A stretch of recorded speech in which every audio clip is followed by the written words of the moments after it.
тарих дегеніміз өзінің аты айтып тұрғандай, адамның өмірінде алған қарыздары, яғни несиелерінің қалай жабылғаны, жабылмағаны туралы баяндама.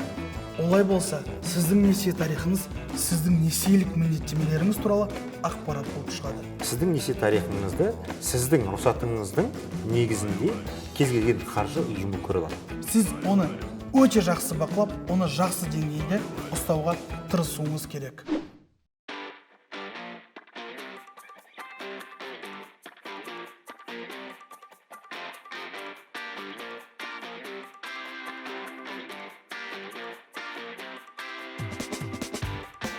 Жақында тағы бір келеңсіз оқиға болды өмірімде.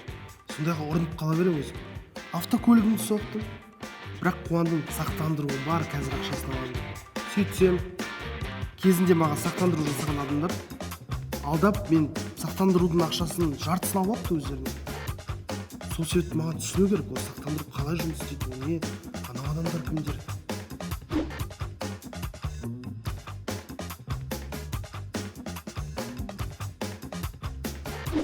Менің атым Бекзат. Бұл бағдарлама менің қаржылық сауаттылықты үйренуім туралы.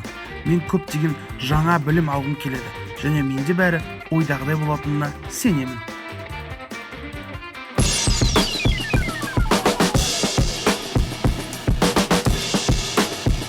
Міндетті сақтандыру дегеніміз, біріншіден, ол заңды тұрғыда көрсетілген төлемақылары белгіленген, сақтандыру сыйақысы көрсетілген тарифтік негізде, және де әр азаматтың міндетті түрде жасау керек сақтандыру түрі болып табылады.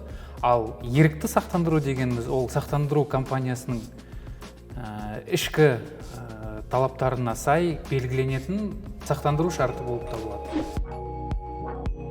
Сақтандыру – бұл сізді және сіздің мүлкіңізді әртүрлі тәуекелдерден қорғаудың тәсілі. Міндетті сақтандыру Қазақстан Республикасының заңнамасының талаптарына сәйкес болуы қажет. Мысалы, егер сізде автокөлік болса, онда сізде сақтандыру көлік құралдары иелерінің ақыжы болуы тиіс. Әйтпесе сізге айыппұл салынады. Көлік құралдары иелерінің азаматтық құқықтық жауапкершілігін міндетті сақтандыру. Бұл сақтандыру Қазақстандағы жол қозғалысына қатысудың міндетті шарты. Жол көлік апаты жағдайында сақтандыру компаниясы осы сақтандыру иесінің автомобиліне залал келтіргені үшін тұлғаның автомобилін жөндеуді өтейді.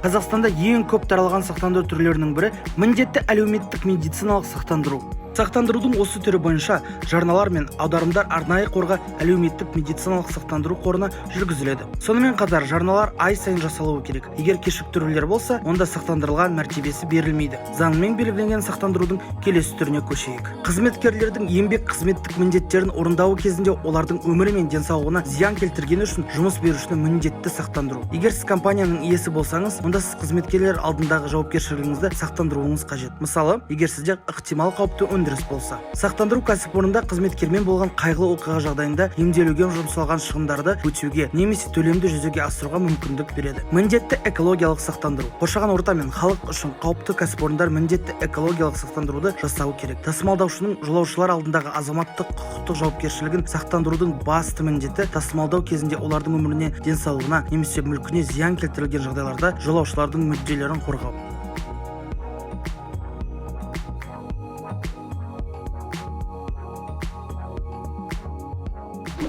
Міндетті сақтандыру бұл заң бойынша рәсімделуі тиіс сақтандыру. Және бұл сізді ғана емес, айналаңыздағыларды да күтпеген жағдайлардан қорғау үшін қажет. Мысалы, сақтандырудың ең қажетті түрлерінің бірі міндетті медициналық сақтандыру. Міндетті медициналық сақтандыруды енгізу адамдардың салауатты өмір салтын ұстануын және денсаулығына күтімді басқа біреуге аударуды тоқтату үшін қажет. Сонымен қатар, қызметкерлерді міндетті медициналық сақтандыру, экологиялық сақтандыру, жолаушылардың тасымалдаушы жауапкершілігін сақтандыру сияқты түрлері бар. Соңғысына келетін болсақ, толығырақ түсінген жөн. Көлік иелерінің азаматтық заңды жауапкершілігі дегеніміз не? Ол не үшін қажет? Бұл қалай жұмыс істейді? Көлік құралын міндетті сақтандыру дегеніміз, ол сіздің көлігіңізді емес, басқа да адамдарды немесе көлік құралын мүлкін сіз зиян келтіретін болсаңыз, сол себепте ғана ол төлемақы төленеді. Сіздің көлігіңізге төленбейді.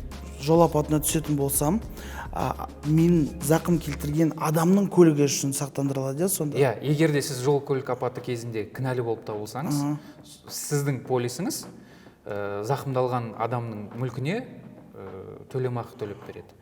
Ал егер де сіз жол көлік апатына түсіп кінәсіз болсаңыз, сізге зақым келтірілсе, онда кінәлі адамның полисі сіздің көлігіңізді жөндеуге төлеп береді.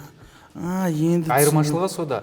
Ал тағы да атап айтатын, каска ол сіздің көлігіңізді қандай да жағдайлар болмасын, сізге төлеп береді. Сіз кінәлі болсаңыз да, кінәсіз болсаңыз да, ол төлем сіздің көлігіңізге атқарылады. Түсінікті. Бұл өте қызық екен. Көлік құралының иесінің азаматтық құқықтық жауапкершілігін міндетті сақтандырусыз автокөлікті басқару заңсыз болып табылады. Дегенмен, оны автокөлікті сақтандырумен шатастыруға болмайды. Көлік иелерінің азаматтық заңды жауапкершілігі жағдайында автокөліктің өзі емес, азаматтық жауапкершілік сақтандырылады. Мұндай сақтандыру жолда сенімділікпен жүруге мүмкіндік береді. Егер біреудің көлігі мұзға түсіп, сіздің көлігіңізге соғылса да, сақтандыру компаниясы келтірілген залалды өтейтінін біледі. Әрбір жүргізуші де мұндай сақтандырудың болуы барлық жүргізушілердің тәуекелін төмендетеді. Азаматтық сақтандыру жағдайында сақтандыру төлемдерін нақты не үшін алуға болады? Көлік құралдарының иелерінің міндетті сақтандыруы бар ғой. Содан маған қандай төлем төлене алады? Не үшін және қалай? Егер де сізге зақым келетін болса, онда сақтандыру компаниясы біріншіден сіздің мүлкіңізге төлеп береді. Бірақ мүлік ішінде орналасқан ақша, құнды заттарға төлемақы төленбейді. Және де сіздің денсаулығыңызға, өміріңізге зиян келетін болса, сол жайында төлемақы төленеді. Енді Құдай сақтасын, өмірде әртүрлі жағдайлар болып жатады. Егер көлік апатына қатысушы мерт болған жағдайда, онда ол кісіге қайтыс болуы бойынша төлемақы төленеді 2000 МРП көлемінде, және де ол кісіні жерлеу рәсімі бойынша 100 МРП айлық есептік көрсеткішінде төленеді. Сақтандыру ұйымының төлемдері сақтандыру жағдайында тәуекел бөлімінде сақтандыру шартында көрсетілген белгілі бір оқиғаның басталуымен анықталады. Келісім шартқа қол қоймас бұрын сақтандыру компаниясының өкілімен әртүрлі жағдайда келтірілген зиянды өтеу тәртібін тексеріңіз. Мерзімін сұраңыз. Мұнда бастысы сақтандыру шартында көрсетілген барлық шарттарды мұқият зерттеу. Сақтандыру жағдайының белгілері көрсетілген бөлімге назар аударыңыз. Сақтандырудың қандай жағдайларда қамтитынын және қандай жағдайлар сақтандыру ретінде танылмайтынын біліңіз. Компания шығындарды қандай жағдайларда өз мойнына алады, қандай тәуекелдерді қарастырылған. Сақтандыру төлемін алу үшін оқиғаның белгілі бір сипаттамалар болу керек екенін түсіну қажет. Кездейсоқтық, оқиғаның болжанбайтындығы, қасақана зиян келтірілген жағдайда төлем өтелмейді. Басқа қандай критерийлер бойынша адамға төлем жасаудан бас тартылады.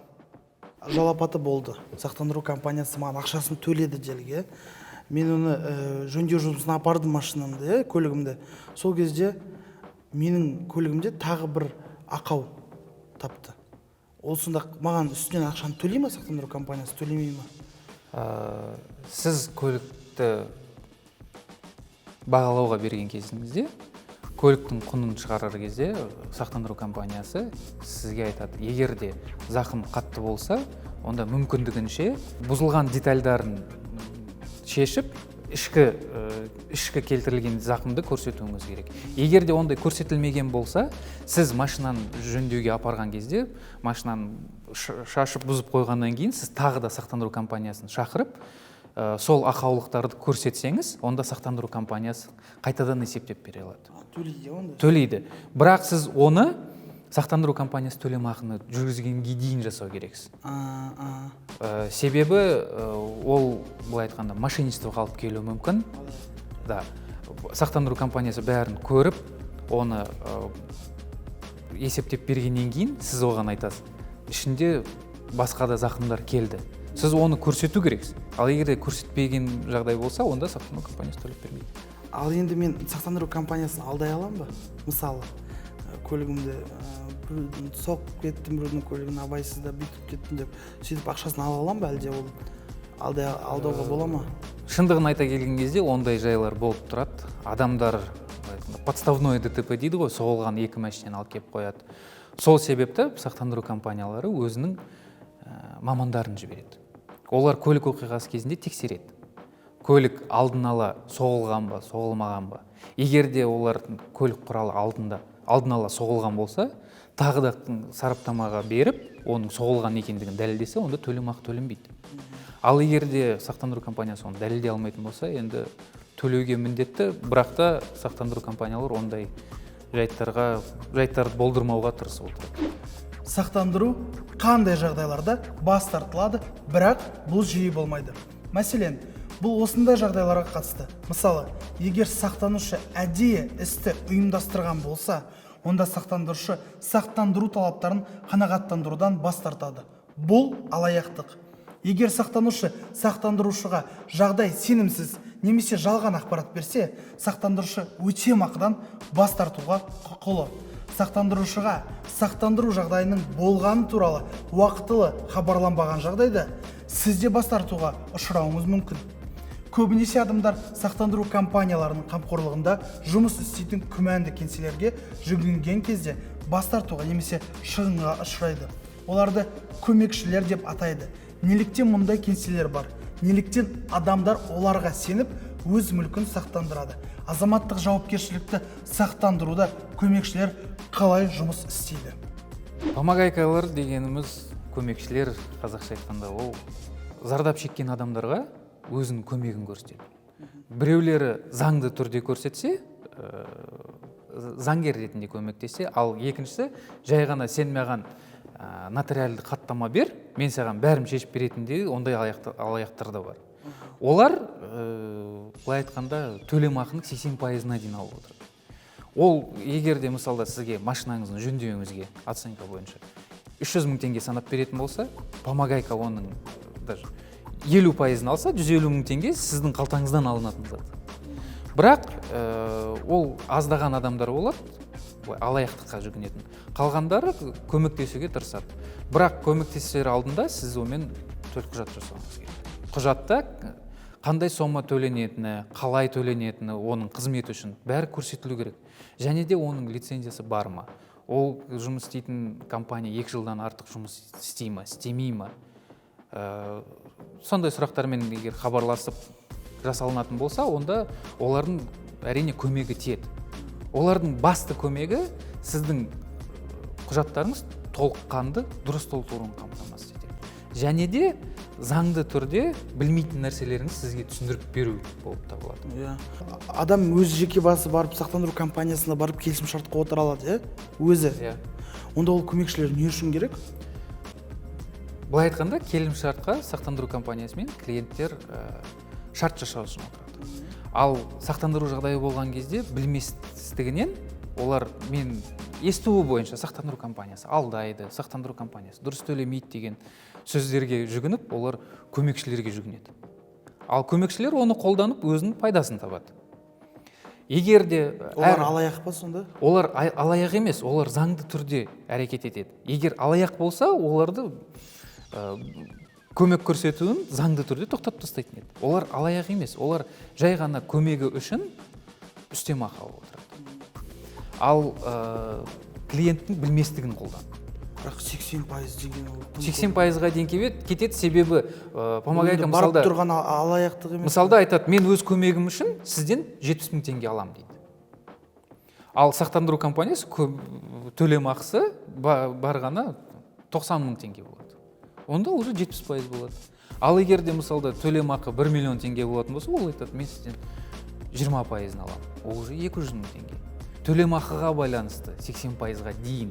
Ол 10% алуы мүмкін, 5% алуы мүмкін, ол өзінің еркі. Олар екеуі арасында жасалынатын шартта белгіленеді. Сақтандыру өте маңызды қаржылық құрал. Сақтандырудың міндетті түрлерінің болмауы қылмыстық жауапкершілікті қоса алғанда ең жағымсыз салдарға әкеп соғады. Бірақ басқа қаржылық қызметтердегідей сақтандыруда да мүмкіндігінше мұқият болу керек және бірнеше нәрсеге назар аудару қажет. Біріншіден, сақтандыру компаниясын лицензиялануын, ол туралы пікірлерді қарап, ресми көрсеткіштерді тексеру қажет. Сақтандыру шартын мұқият оқып шығыңыз. қажетті құжаттар тізімін жинаңыз. Сақтандыру тәуекелдеріне сақтандыру оқиғаларының пайда болуына және сақтандыру төлемдерін алуға қатысты барлық нюанстарды біліңіз. Сонымен қатар несиенің қосымша шарттарына назар аударыңыз. Содан кейін сіз жазатайым оқиғалар кезінде төлемдерді сенімді түрде ала аласыз. Қарапайым халыққа міндетті сақтандырудың қалай алуға болатынын және болашақта туындайтын мәселелерді қалай шешуге болатынын білу өте маңызды. Егер де барлығын өз уақытымен білетін болсақ, онда менің басымнан өткен жағдайлардан қашып құтылуға болады.